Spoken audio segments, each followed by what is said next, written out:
नमाज में सूरह अल फातिहा पढ़ने की अनिवार्यता का वैध प्रमाण कई लोगों के लिए सवाल का विषय रहा है।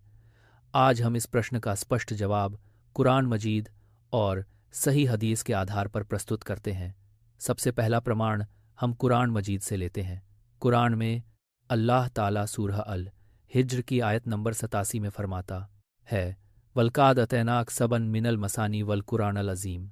इस आयत का सीधा अर्थ है कि निश्चय ही हमने आपको 7 बार दोहराई जाने वाली आयतें और महान कुरान प्रदान किया है। कुरान के प्रसिद्ध व्याख्याकारों यानी मुफस्सिरिन की एकमत राय के अनुसार यहाँ सबन मिनल मसानी से मतलब सूरह अल फातिहा ही है। इस प्रकार कुरान मजीद से हमें पहला स्पष्ट प्रमाण मिल जाता है।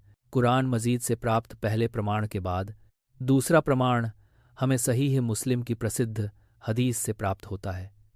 इस हदीस में अल्लाह ताला का सीधा फरमान दर्ज है कि मैंने नमाज को अपने और अपने बंदे के बीच 2 हिस्सों में बांटा है।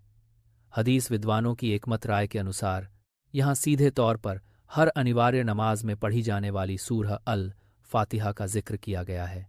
इस प्रमाण की पुष्टि सहीह बुखारी की हदीस नंबर 4474 में दर्ज अबू सईद इब्नुल मुअल्ला की घटना से होती है। अबू सईद वर्णन करते हैं कि एक दिन वह मस्जिद में नमाज पढ़ रहे थे, तभी रसूलुल्लाह सल्लल्लाहु अलैहि वसल्लम ने उन्हें आवाज़ देकर बुलाया।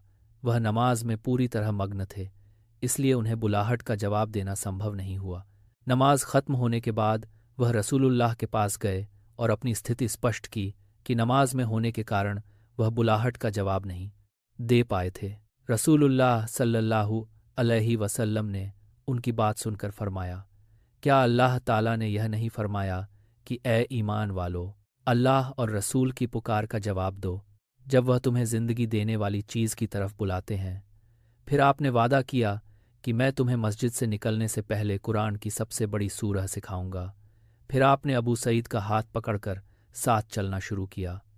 जब दोनों मस्जिद के दरवाजे तक पहुँचे तब अबू सईद ने आपने किए वादे को याद दिलाया। रसूलुल्लाह सल्लल्लाहु अलैहि वसल्लम ने स्पष्ट रूप से फरमाया, अल्हम्दुलिल्लाहि रब्बिल आलमीन, यानी सूरह अल फातिहा ही वह सूरह है।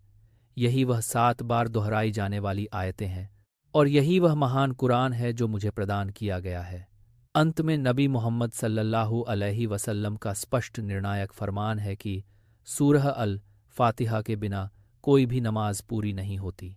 इस प्रकार कुरान और सही हदीस से सूरह अल फातिहा की नमाज में अनिवार्यता का पूर्ण प्रमाण मिल जाता है।